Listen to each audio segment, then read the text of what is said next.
오늘 내용은 어린아이의 교통사고 합의 늦게 하는 방법의 다음 편입니다. 근데 저번 내용이 기억나시나요? 내용은 이렇습니다. 20년 전에 합의하면서 아이의 흉터에 대해서는 계속 치료하겠다는 조건을 달아서 합의했습니다. 근데 계속 치료를 받다가 갑자기 중단을 했습니다. 치료를 받지 않으면 생기는 문제가 있는데 바로 소멸시효입니다. 민법상 그 소멸시효가 완성되는 날은 손해 및 가해자를 안 날로부터 3년이니 마지막 치료일로부터 3년 뒤에는 손해배상 청구를 못하는 거죠. 근데 마지막 치료일이 마지막 치료가 5년 전이네. 이거 어떻게 해야 될까요? 더 보시기 전에 좋아요랑 구독 부탁드려도 될까요?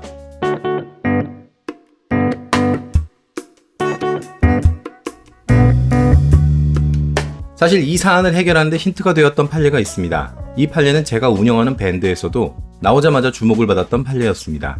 2019년의 대법원 판례인데 제가 도움을 받은 것은 그 대법원 판례가 있기 전에 항소심 판례였습니다. 판례의 구체적인 사실은 이렇습니다. 아빠와 아들이 있는데 차를 타고 가다가 다른 상대편과 사고가 났습니다. 이때가 2006년입니다. 이 사고에서 아들이 크게 다쳐 상대편의 보험사는 손해배상을 위해 아들에게 치료비를 지불보증했고 치료 후 2012년경 6억 원의 손해배상을 합니다.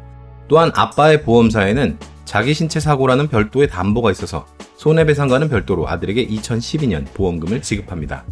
그런데 주의해서 살펴봐야 할 게 있습니다. 아들의 입장에서 보면 자기는 일방적인 피해자로 아빠와 상대편 운전자가 공동의 가해자입니다. 근데 그렇게 보면 아들은 상대편에게만 보상을 받은 셈이 됩니다. 즉 아들이 이 사고로 10억의 손해를 봤다면 상대편으로부터 아빠의 과실 40%를 제외한 6억만 보상받은 셈이죠. 물론 현실에서는 나머지를 아빠에게 달라고 할 수는 없을 겁니다. 하지만 아빠의 손해배상 채무를 병존적으로 인수한 보험사에는 할 수 있죠.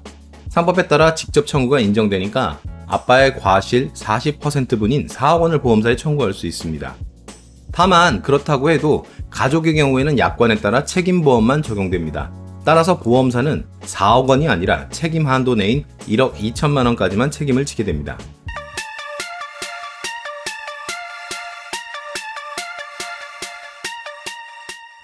그런데 여기서 첫 번째 문제가 생깁니다. 아들은 치료비를 상대방의 보험사로부터 받고 있었으므로 단 한 번도 아빠 보험사에 손해배상 청구를 한 적이 없습니다. 게다가 소멸시효의 시작, 그러니까 기산점은 손해 및 가해자를 안 날로부터인데 워낙 명확한 사고라서 사고날인 2006년경부터 시작했다고 볼 수도 있죠. 즉 소송 제기 시점인 2012년까지 단 한 번의 손해배상 청구 없이 6년이 지난 셈이 됩니다. 두 번째 문제는 2012년에 손해배상과 별도로 아빠의 보험사에서 자기 신체 사고 보험금을 지급한 적이 있는데 이걸 혹시 손해배상 채무를 인정하고 소멸시효를 포기한 것으로 볼 수 있지 않을까 하는 문제입니다. 이 외에도 피해자 측 과실 등의 문제가 있기는 한데 이건 오늘 얘기와는 관계가 없으니 생략합니다. 첫 번째 소멸시효가 완성된 문제는 우리 건에서도 문제였습니다. 하지만 대법원은 치료가 계속되는 과정에서 손해가 현실화된 사안이라면 사고 직후에는 손해가 현실화되었다고 단정하기 어렵다고 판단했습니다. 따라서 손해가 현실화된 시점은 더 이상의 치료가 불가능하여 장애 진단을 받은 때부터이고 그때부터 소멸시효가 기산된다고 볼 수 있습니다. 이걸 우리 건에도 적용할 수 있었습니다. 다행스럽게도 의료인은 장애 진단을 받은 적이 없었거든요.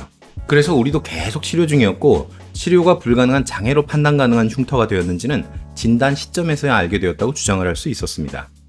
첫 번째만으로도 추가 합의를 청구하는 게 가능할 수 있지만 저는 가급적이면 가능한 모든 것을 해두는 편입니다.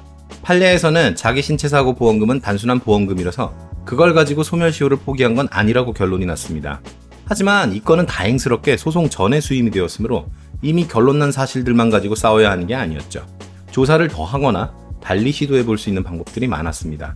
그리고 결국 보험사가 시효이익을 포기한 것으로 볼 수 있는 행동을 찾아냈습니다. 손해와 보험연구소, 돈 내는 보험에서 돈 받는 보험으로 보험금 지급만 연구합니다. 오늘은 요약 정리가 아니고 에필로그입니다. 사실 간단히 처리할 수도 있는 건을 꽤 꼼꼼히 조사한 데는 또 다른 이유가 있습니다. 바로 소득 때문입니다. 합의할 시점인 2000년의 일용임금은 월 85만 원이었습니다. 당시는 아이가 일하고 있지 않았기 때문에 이 일용임금만으로 합의했죠. 하지만 흉터에 대한 추상장애는 지금 2021년에 진단되었습니다. 그러니 지금의 일용임금인 317만 원으로 계산하는 게 합리적이죠. 근데 사실은 이 아이가 지금은 대학을 졸업하고 유명한 회사의 연구원으로 몇 년간 일하고 있었습니다. 그리고 그 급여가 지금 일용임금의 2배 정도였죠. 그래서 전 소멸시효에서 힘을 빼고 싶지 않았습니다. 이 소득을 그대로 인정받게 하는 게 더 큰 문제라고 생각했거든요. 그래서 결론은 잘 아시는 대로입니다. 이 내용은 언젠가 또 얘기해 보도록 하겠습니다. 오늘 영상이 도움이 되셨다면 아래에 좋아요와 구독 버튼 눌러주세요. 또 네이버 밴드에서는 좀 자주 소소한 얘기를 하고 있습니다. 아래에 링크를 참조해주세요. 저희는 교통사고, 후유장애, 진단금, 산재 및 근제, 그리고 각종 면부책에 대한 상담을 전문으로 합니다.